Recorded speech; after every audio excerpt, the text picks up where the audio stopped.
Bonjour à tous. Alors, comme promis, petite présentation du mini PC que j'ai acheté, du Nipoji, qui va me servir essentiellement à faire du rétro gaming. Donc, dans le boîtier, qu'est-ce qu'on retrouve? Évidemment, le mini PC, tout beau, n'est-ce pas? Bon, la notice, la petite attache avec les petites vis si vous voulez l'installer sur un écran, derrière un mur, où vous avez envie en fait. Une alimentation que je trouve pas mal par rapport à certains boîtiers ils sont gros. Là, regardez, elle est haut. Elle fait un quart du PC, je trouve ça pas mal. Moi, ça me plaît bien, au moins ça prend pas la moitié du PC. Alors, parlons, et puis attendez, et le petit câble qui se branche dans le PC avec une sortie, on va dire, hop là, voilà, je sais pas si vous voyez bien, une sortie SATA. Voilà. Franchement, je vous expliquerai plus tard, mais je suis pas fan. Concernant le petit PC, donc c'est petit PC basé sur un Ryzen 7 5800U. Donc c'est pas la dernière génération parce qu'il date de 2021, mais bon, c'est pas non plus un tromblon, ça date pas non plus de Mathusalem, qui va très très bien. Il est épaulé avec 16 Go de DDR4.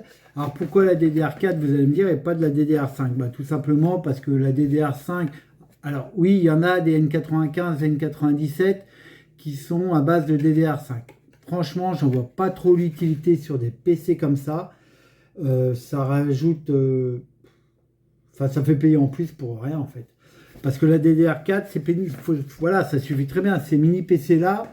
Alors celui-ci fait tourner très bien les jeux récents.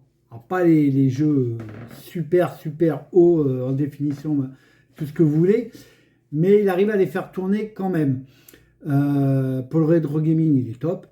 Mais voilà, la DDR4 sur ce genre de PC, ça suffit largement. Donc il est, comme je disais, Ryzen 7 5800U, il est épaulé d'une Radeon, un chipset, bien sûr, vous avez compris qu'il ne peut pas y avoir une carte graphique, donc chipset Radeon 8, avec un S16, avec un disque dur M2 en MBK, donc c'est celui où il y a deux encoches, et je vous ferai voir ça tout à l'heure, de 512 Go, donc il a le Wi-Fi 6, donc le AX, contrairement au Wi-Fi 5 AC, donc le AX est beaucoup plus rapide. Maintenant, il faut que votre box le fasse, sinon ça sert strictement à rien. Mais bon, il encaisse quand même le AC et les autres, ne vous inquiétez pas.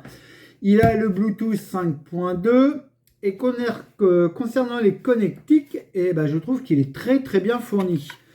Donc ici, vous pouvez voir, donc il a la prise audio, deux ports USB 3, une prise type C, USB type C, le micro. De l'autre côté, là où vous pouvez mettre le cadenas, là c'est l'USB type C, pareil pour l'alimentation en 19 volts.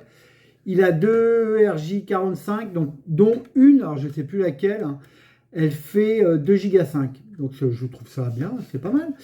Il a le HDMI, le DP, DisplayPort, et deux USB standard voilà. Que vous dire, donc il encaisse le 4K aussi, hein. Ça, il n'y a pas de problème. J'ai fait des tests, pour ça que ma vidéo a un peu traîné à venir, mais donc j'ai fait des tests, il encaisse largement le 4K.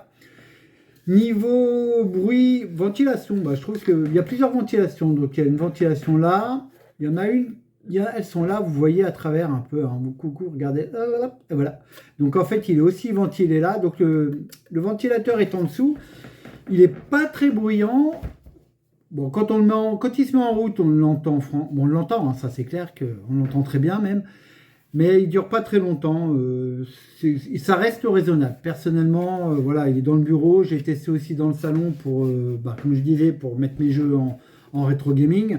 Et voilà, mais bon, il se met en route seulement quand j'utilise la Switch et puis les émulateurs Switch et PS3. Sinon, je ne l'entends pas du tout. Il est très discret. Bon, le plastique, j'avoue, un peu cheap. Ça fait un peu, ouais, voilà, je suis pas fan, et je suis pas fan non plus, c'est de ce bouton. En fait, c'est le bouton marche-arrêt. Et j'ai tendance, alors personnellement, à un peu appuyer dessus par mégarde. je le prends, des fois je prends le boîtier comme ça et pouf, j'appuie sur le bouton, il se met en route. Donc c'est pas très très pratique, j'aurais préféré un petit bouton en façade que je trouve mieux. Voilà, moins pénible. Parce qu'après, il faut appuyer pour le mettre en route. Voilà, c'est pas top. Donc, je fais le dévissage derrière et puis on voit ce qu'il y a dedans. Et puis je vous explique le petit changement que j'ai fait. À tout de suite. Voilà, donc là, vous voyez, c'est deux vis M3. Là, vous pouvez fixer ce que vous avez, le petit support qui va à l'arrière comme ça, qui va bien. Donc après, vous le mettez où vous avez envie. Hein. Donc j'ai dévissé l'arrière. Alors l'arrière est en biais, c'est bizarre. Alors pour le remettre, il faut bien retrouver le sens. Hein. Donc voilà. Voilà l'intérieur de la bébête. Donc comme je le disais, 2 x 8 Go, 16 Go pardon, en DDR4, je crois que c'est 3200. En 3200, bon, ça suffit largement. Le petit câble que je vous ai voir avec une sortie SATA, alors en fait ce petit câble il se branche, donc déjà il faut trouver le bon sens, ici, et franchement je trouve pas ça génial, hein. Je sais même pas pourquoi ils ont mis ça, je vois même pas l'intérêt à moi de sortir le disque, ou alors c'est peut-être, non c'est même pas là, non, je sais pas. Il n'y a même pas une entrée, histoire de dire de mettre un SSD en extérieur. Alors à moins de plier le câble et de le mettre là, je trouve pas ça. Puis ça, c'est super fragile. Hein. Franchement, c'est... Oula. Donc moi, le petit changement que j'ai fait, c'est à ce niveau. Alors attendez, je vais vous mettre plus près, peut-être que vous verrez mieux. Voilà. C'est le disque M2 là. Donc moi, j'en avais un Samsung Evo 2. Moi, je crois que c'est Samsung. J'ai donc enlevé celui d'origine et donc il est là, celui d'origine. Hein. Celui-là était là en fait. Donc c'est un disque MBK. Donc je vais vous faire voir la différence. Le MBK en fait, il a 2 encoches, une là et une là. Et un disque, celui-là, il fait juste M pardon. Il n'a qu'une encoche. Mais je vous assure, hein, le PC l'accepte largement, il n'y a pas de problème. Hein. J'ai déjà installé des choses dessus d'ailleurs et ça passe très très bien. Donc moi celui-là, il fait 512 Go, le mien fait 256. Pourquoi j'ai pas gardé celui-là? Parce que je me suis dit, voilà, tout est installé dessus, Windows et tout ça. En cas de besoin, j'ai pas besoin de tout réinstaller. J'ai juste à prendre ça. Si je veux arrêter le rétro gaming, bon, franchement, je doute. Mais je le mets et voilà. Comme ça c'est fait. Là, c'est un petit boîtier en USB 3, USB-C, USB 3. Je mets mon petit disque dedans. Alors, attendez. Hop, voilà. Comme ça. Je bloque. Et voilà. Comme ça, lui, il est en protection et il n'y a pas de problème. Donc voilà, on va continuer tout ça et je vous explique tout le reste. Donc pourquoi j'ai choisi ce PC? Alors j'ai choisi celui-là parce que je veux faire du rétro gaming et je veux arriver à faire tourner quand même pas mal d'émulateurs. Donc bon, les N95 ça va, les N97 ça va un peu mieux, mais je voulais pas non plus mettre 500 €. Donc celui-ci actuellement il est à 329 € sur Amazon. Alors, passé un temps, il y avait 14% dessus de réduction. Alors moi, comme je suis passé à côté de la réduction, je me suis pris le culot, j'ai contacté le vendeur et je lui ai dit, bah voilà, je comptais m'acheter ce PC, mais voilà, il n'y a plus les 14%, maintenant j'ai plus les moyens, je trouve ça dommage. Et 2 jours après, j'ai eu une réponse, il m'a donné un code promo qui me refaisait descendre le PC à 288 €. Donc ça fait quand même pratiquement 50 € d'économie. Un Ryzen 7 5008 16 Go avec une un chipset graphique Radeon 8 à 288 €, sachant que les N95, certains, parce qu'il y a de la DDR5 ou N97, qui sont à 30 € près au même prix, je trouve que c'est une bonne affaire. Je ne vais pas te dire, hein, je vous le dis, moi j'ai contacté le vendeur exprès parce que je voulais le payer en dessous des 300 euros.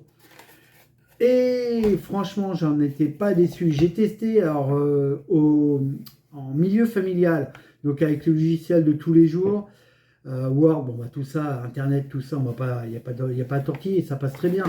Moi, je fais un peu d'astrophoto, donc j'ai testé aussi Photoshop. J'ai essayé de faire tourner mon gros logiciel pour faire les photos en astronomie et bon, il rame un peu. Là, voilà, j'en ai un autre à côté, un beaucoup plus gros pour faire tourner ce logiciel. Là, j'avoue qu'il a un peu de mal, mais bon, c'est normal. Après, c'est des calculs flottants, ça commence un peu. Puis c'est des énormes images, c'est des gigaoctets de photos, donc c'est un peu compliqué. Donc Photoshop, j'ai fait des traitements de base, j'ai fait des traitements de photos aussi finales de mes photos astro. Et ça, il va très bien. Bon, le ventilateur pardon, tourne, on l'entend forcément. Hein. Il travaille, donc forcément il tourne.